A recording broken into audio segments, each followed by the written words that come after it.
Halo, apa kabar? Saatnya Anda menyimak berita Medan bersama saya, Tia Anissa. Sejumlah berita menarik akan kami sajikan untuk Anda dan berikut 3 berita utama hari ini.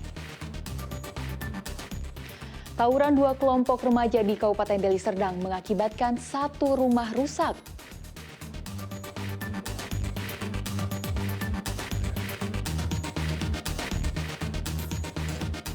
Terdapat 14 kasus gangguan ginjal akut pada anak di Sumatera Utara.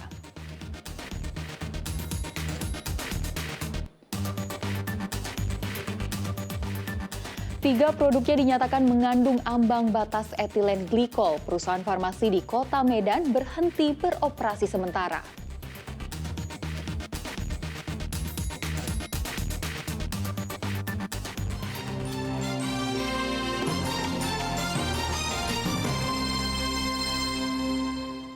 Kita ke informasi pertama. Tawuran 2 kelompok remaja di Desa Karanganyar, Kabupaten Deli Serdang mengakibatkan 1 rumah rusak. Polisi menangkap 11 remaja yang terlibat tawuran, 5 motor pelaku tawuran juga disita. 2 kelompok remaja di Desa Karanganyar, Kecamatan Beringin, Kabupaten Deli Serdang saling serang dengan melempar batu. Akibat tawuran ini, 1 rumah yang ditinggal penghuninya ke Medan rusak terkena lemparan batu. Anak-anak mengendarai motor, membawa alat seperti batu, datang ke sini kan gitu. Jadi tidak tahu kenapa pukul 3 terjadilah kontak antara beberapa pemuda atau anak-anak mengendarai motor kan gitu. Warga setempat juga tidak mengenal orang-orang tersebut.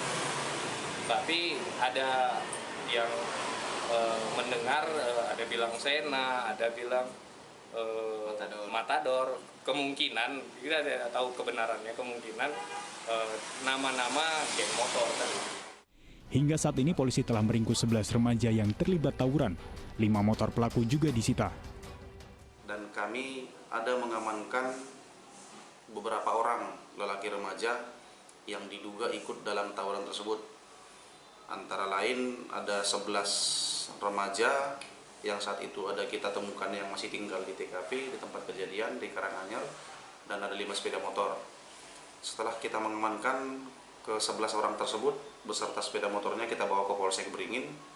Kemudian kita lakukan pembinaan dan mengarahkan kepada mereka, menyampaikan agar orang tua mereka datang ke Polsek untuk menjemput. Sekaligus kalau ada yang membawa sepeda motor, mereka membawa kelengkapannya. Polisi memanggil orang tua seluruh pelaku tawuran agar ada efek jera dan tidak mengulangi perbuatannya. Sedangkan bagi para pemilik motor yang disita polisi bisa menunjukkan surat resmi kepemilikan untuk mengambil motornya. Muhammad Hamdani melaporkan dari Kabupaten Deli Serdang. Pencurian motor di halaman rumah warga Jalan Beringin, Kabupaten Deli Serdang terekam kamera pengawas. Komplotan maling menggasak 1 motor saat korban tertidur pulas.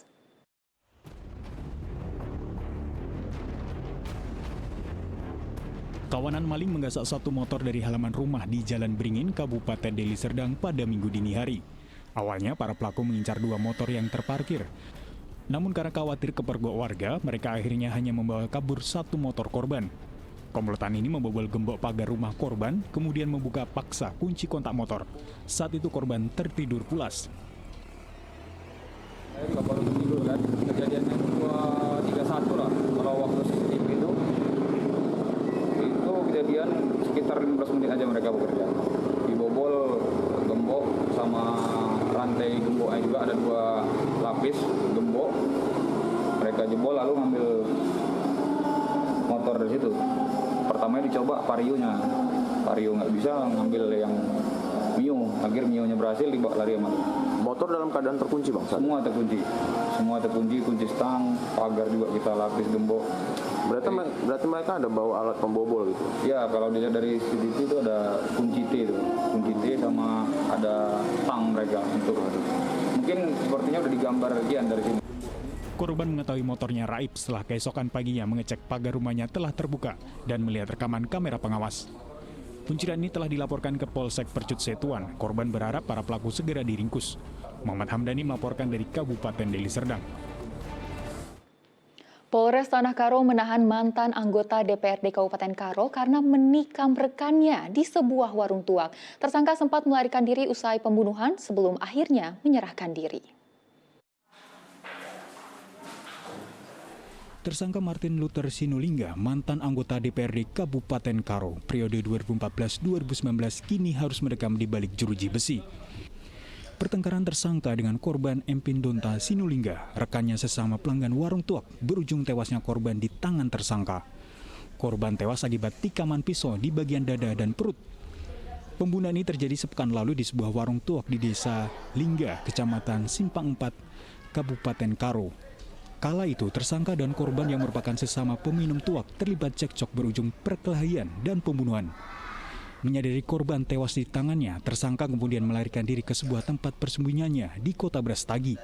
Namun karena membutuhkan perawatan medis akibat penyakit di kakinya, tersangka akhirnya menyerahkan diri ke polisi. Lebih singkatnya, pada saat korban dan pelaku sedang minum-minum di sebuah warung, kemudian terjadi cekcok, sempat terjadi perkelahian dan pelaku ada membawa senjata tajam, terus karena dia sempat kalah, langsung mengeluarkan senjata tajamnya dan menusukkan senjata tajam tersebut kepada korban.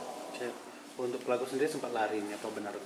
Ya, setelah kejadian pelaku sempat melarikan diri dengan sepeda motornya dan selama 3 hari, kemudian selama 3 hari itu pelaku berpikir, pengakuan dari pelaku berpikir dan akhirnya menyerahkan diri. Polisi telah menyita barang bukti berupa pakaian korban serta pisau yang digunakan tersangka menikam korban. Tersangka dijerat pasal 338 KUHP dengan ancaman hukuman 15 tahun penjara. Tuti Alawiyah Lubis melaporkan dari Kabupaten Karo. 2 orang wanita menjadi korban penjamretan saat melintas dengan mengendarai sepeda motor di Jalan Duyung, Kecamatan Medan Area, Kota Medan. Rekaman kamera pengawas memperlihatkan peristiwa penjamretan dengan mengendarai sepeda motor pada minggu lalu. Akibatnya, 2 korban wanita terjatuh hingga terseret sejauh 5 meter. Kejadian berawal saat kedua korban yang berboncengan datang dari arah Jalan Duyung menuju Jalan Wahidin Medan. Dari arah belakang, 2 pelaku kemudian memepet kedua korban dan merampas tas milik salah seorang korban. Salah seorang korban mengalami luka di bagian kepala, lengan, dan kakinya. Korban kemudian dibawa ke Rumah Sakit Umum Metodis untuk mendapatkan perawatan. Korban telah membuat laporan ke Polsek Medan Area. Hari Minggu itu yang dijamret apa, Pak? Dengan apa? Tas. Terus korbannya siapa, Pak? Nggak tahu lah, orang mana nggak tahu. Itu perempuan, dua-duanya? Dua-dua. Korbannya gimana keadaannya, Pak? Berdarah itu dibawa ke rumah sakit sekarang. Terus kemudian warga langsung mengejar juga ke lokasi, Pak, pada saat kejadian. Pada saat kejadian nggak ada orang. Petugas pemadam kebakaran dan penyelamatan Kota Tebing Tinggi mengevakuasi seekor burung merpati yang tersangkut di antena televisi milik warga. Penyelamatan berlangsung dramatis, pasalnya burung tersangkut di ketinggian sekitar 10 meter. Petugas damkar dan penyelamatan Kota Tebing Tinggi mengevakuasi seekor burung merpati yang tersangkut di antena televisi rumah milik Reza, warga Jalan Abdul Hamid, Kelurahan Bagelen, Kecamatan Padang Hilir, Kota Tebing Tinggi. Penyelamatan ini berlangsung dramatis, pasalnya burung yang tersangkut ini berada di ketinggian sekitar 10 meter. Melihat ada seekor burung merpati yang tersangkut di antena televisi karena tempatnya tinggi, jadi mereka menghubungi pihak damkar untuk mengevakuasi burung tersebut. Seberapa tinggi, Bang? Apa? Kalau untuk bangunan kurang lebih sekitar 10 meter ke atas. Ada kendala yang serius dalam penanganan itu, Bang? Kalau kendala tidak ada, kebetulan memang kita menggunakan tangga sorong kita, jadi berhasil kita evakuasi. Ada luka di kaki karena dia berusaha melepaskannya, jadi setelah kita evakuasi kita kembalikan ke pemilik. Dalam waktu 1 jam, akhirnya petugas berhasil mengevakuasi burung merpati ini dengan kondisi burung mengalami luka di salah satu kakinya. Muhammad Hamdani melaporkan dari Kota Tebing Tinggi.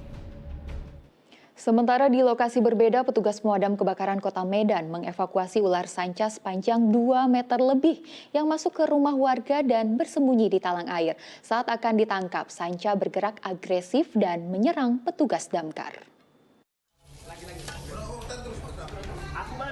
Waspada musim hujan dan cuaca lembab, sebab kondisi ini rentan memancing reptil-reptil buas seperti ular dan biawak berkeliaran di sekitar permukiman.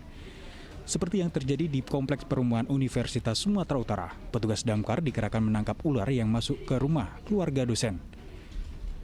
Reptil buas sepanjang 2 meter itu diketahui berada di atap, kemudian terjebak di talang pembuangan air. Menggunakan penjepit reptil, petugas berupaya menaklukkan ular, namun tidak mudah. Petugas akhirnya terpaksa menjebol talang air untuk mempermudah proses penangkapan.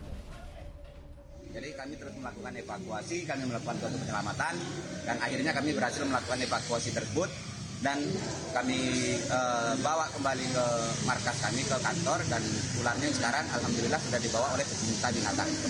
Ya sebenarnya ular tersebut dia berusaha untuk menyelamatkan diri, untuk lari dari tangkapan kami, tapi karena tim kami sigap, cepat, tanggap, makanya kami berhasil untuk menangkap binatang tersebut agar tidak membahayakan penghuni rumah tersebut. Jadi akhirnya ular itu dapat kita evakuasi. Tim damkar akhirnya menangkap ular dalam kurun waktu 20 menit. Petugas damkar mengimbau masyarakat waspada akan perkembangbiakan ular dan biawak selama musim penghujan. Tuti Alawiyah Lubis melaporkan dari Kota Medan.